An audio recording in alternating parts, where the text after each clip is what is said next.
Hai, welcome back to Mobil Bekas Gue TV. Hari ini gue bakal ngebahas 5 perbedaan antara Honda Fit GD1 dan Honda Jazz GD3. Semoga videonya bermanfaat. Happy watching. One's a company, two's a crowd, three's a party coming, move around like the first rush when the school is out, when the booze is up, when the sun is down. Enjoy the ride, cancel dealers in the Chevy. Oke, Honda Fit GD1 itu keluar dan dimasukkan ke Indonesia karena Honda Jazz GD3 baru masuk di tahun 2003. Sedangkan Honda Fit itu sudah ada dari tahun 2000, dari sekitar tahun 2000-an dia sudah ada di Jepang. Maka dari itu populasi Honda Fit di Indonesia itu sangat sedikit. Dan sekarang gue akan menjelaskan perbedaan yang pertama. Pertama, Honda Fit GD1 punya headlamp yang serupa, tapi dia ada ornamen-ornamen hitam di dalam headlampnya ini. Sedangkan Honda Jazz GD3 punya headlamp yang multi kristal reflektor yang tidak ada ornamen hitam di dalam sini. Dan Honda Fit GD1 itu memang lebih mengarah ke arah sporty ya, dimana di tahun 2005, tahun 2003 ke atas Honda Fit GD1 itu udah punya body kit modulo di seluruh body mobilnya. It won't be over till the fat lady sings. I owe you a trip, cause me and you, we got a thing. My sunshine state, hair curly like a string. Just a big ol' ooh, smile, that's about all you gotta bring. Oke, yang kedua adalah perbedaan di bagian mesinnya. Mesinnya sekilas secara visual memang mirip dengan Honda Jazz GD3. Tapi mesin ini merupakan mesin 1300 cc IDSI, Intelligent Dual Sequential Ignition. Nah, dia berkapasitas 1300 cc, sedangkan Honda Jazz GD3 itu kapasitasnya 1500 cc. Dan walaupun mesinnya beda 1300 cc, tapi banyak sekali common parts antara Honda Jazz dan Honda Fit. Jadi ketika kalian ada spare part yang rusak di mesin Honda Fit kalian bisa pakai part-partnya Honda Jazz GD3. Dan Honda Fit GD1 juga ada varian VTEC-nya 1500 cc yang ada sunroofnya, AC-nya sudah digital kalau yang tipe MMC ya, yang versi MMC, dan sudah retract segala macam, yang paling lengkap lah intinya. Sedangkan Honda Fit GD1 yang 1300 cc ini IDSI itu masih standar ya, masih ada sedikit perbedaan nanti di interior yang akan gue bahas. Nah, keuntungannya apa? Kalian tahu seberapa irit mesin Honda Jazz GD3 IDSI karena dia punya 2 busi dalam satu ruang bakar, sehingga pembakaran itu lebih efisien dan menghasilkan bahan bakar yang irit. Nah, itu 1500 cc, sedangkan ini 1300 cc di mana kapasitas mesinnya lebih kecil dan punya 2 busi dan ada teknologi IDSI juga, di mana mobil ini bisa mencapai 1:15 di dalam kota. Dan menurut gua tenaganya juga nggak beda jauh dibanding Honda Jazz GD3. Honda Fit GD1 tenaganya juga bagus karena transmisinya juga pakai CVT, nggak terlalu signifikan lah bedanya. Самолет несет меня, будто в кулаке зажав великан. В иллюминаторе земля. Самолет несет меня, большой стальной великан. В иллюминаторе земля.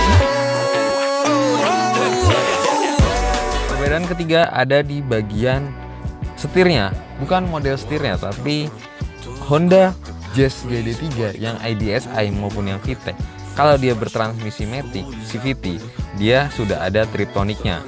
Sedangkan Honda Fit GD1 yang IDSI itu dia nggak ada triptoniknya, dia hanya CVT 7 percepatan tanpa bisa mengatur secara manual. Ini perbedaannya ini bisa menguntungkan, bisa juga merugikan ya. Buat teman-teman yang memang senang mengatur putaran mesin sendiri, kalian sebaiknya pilih Honda Jazz GD3 yang Matic, dan lebih bagus lagi manual kalau kalian benar-benar ingin mengatur RPM sendiri ya. Karena Matic walaupun ada triptoniknya juga tetap kurang feel-nya kurang berasa. Nah, tapi kelemahannya adalah perangkat triptonik itu adalah elektrik ya, secara computerized, mengatur permindahan gigi, jadi diatur juga oleh ECU. Nah, itu kalau rusak cost-nya lumayan. Nah, sedangkan kalau kalian yang tidak mempermasalahkan tentang pengaturan RPM sesuka hati, kalian bisa pilih Honda Fit GD1. Jadi ada Triptonic dan tidak ada Triptonic itu ada plus dan minusnya. Nah, perbedaan yang keempat masih dalam interior. Perbedaan yang keempat adalah dual SRS airbag. Jadi mobil ini sudah dilengkapi dual SRS airbag, bagian pengemudi dan bagian penumpang. Sedangkan Honda Jazz GD3 IDSI dan VTEC sepertinya nggak ada ya, gue lupa karena waktu itu Jazz IDSI gue yang tahun 2005 nggak ada. Dan ini sudah dilengkapi SRS airbag, sedangkan Honda Jazz GD3 belum dilengkapi SRS airbag. Nah, walaupun dia mengorbankan Triptonic, tapi dia diberikan fitur keselamatan berupa SRS airbag sebanyak 2 buah. Dan ngomong-ngomong soal fitur keselamatan, mobil ini sudah menggunakan ABS. Sedangkan setahu gua Honda Jazz GD3 yang IDSI ya itu belum menggunakan ABS, dan ini bisa menjadi kelebihan Honda Fit GD1. Dan menurut gua dengan menghilangkan Triptonic tapi memberikan fitur keselamatan itu masih bisa dimaafkan lah, masih worth it untuk dibeli. Perbedaan yang terakhir masih di bagian interior, dan perbedaan yang paling mencolok yaitu adalah head unitnya. Head unit mobil CBU Jepang seperti ini ya, Honda Fit. Nah, head unit ini nggak bisa frekuensi radio itu nggak bisa melebihi 90,0. Jadi dia mentok di 90,0. Kalau di daerah gua Tangerang itu 90,0 itu El Sinta ya. Nah, makanya gua kasih transmitter Bluetooth supaya gue bisa menghalangi sinyal radio dan bisa mengkonekkan HP gue ke Bluetooth sehingga bisa nyetel lagu, karena ini mentok di 90, sedangkan musik radio musik tuh ada di 97,9, 102,0 gitu ya. Makanya gue kasih ini, dan ya ini menurut gue perbedaan yang paling signifikan ya selain mesin ya, dan bener-bener punya pride tersendiri kalau misalnya head unitnya head unit asli Honda Fit. Karena kalau ini udah diganti itu kayaknya mengurangi darah mobil CBU-nya itu, darah mobil Honda Fit yang memang dirakit di luar dan diciptakan untuk market luar namun diimpor ke Indonesia. Nah, Honda Fit GD1 yang IDSI itu masih seperti ini ya, sedangkan Honda Fit GD3 yang VTEC. Jadi VTEC itu setahu gua serinya itu GD3.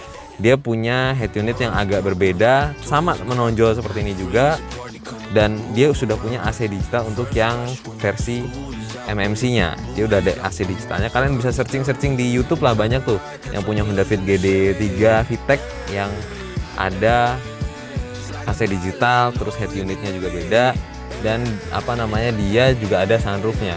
Oh iya, tambahan satu lagi, Honda Fit GD1 dia punya lampu di bagian sini. Dan ada tulisan-tulisan Jepang di sini. Dan satu lagi bonus buat kalian, Honda Fit GD1 itu punya disediakan tempat untuk flare. Nah, di sini ada tempat untuk flare. Tapi ini flare-nya udah nggak ada ya. Nah, ini hanya ada di Honda Fit GD1. Nah, balik lagi ke head unit ya. Gue lebih suka head unit yang seperti ini karena dia seperti menyatu dengan dashboard ya. Sedangkan Honda Jazz itu menurut gue terlalu nggak sinkron sama dashboardnya. Nah, mungkin perbedaan terakhir antara Honda Fit GD1 dan Honda Jazz GD3 adalah head unit ini. It won't be over till the fat lady sings. I owe you a trip cause me and you we got a thing. My sunshine state, hair curly like a string. Just a big ol' ooh, smile, that's about all you gotta bring. So enjoy the ride, that's some dealers in the Chevy.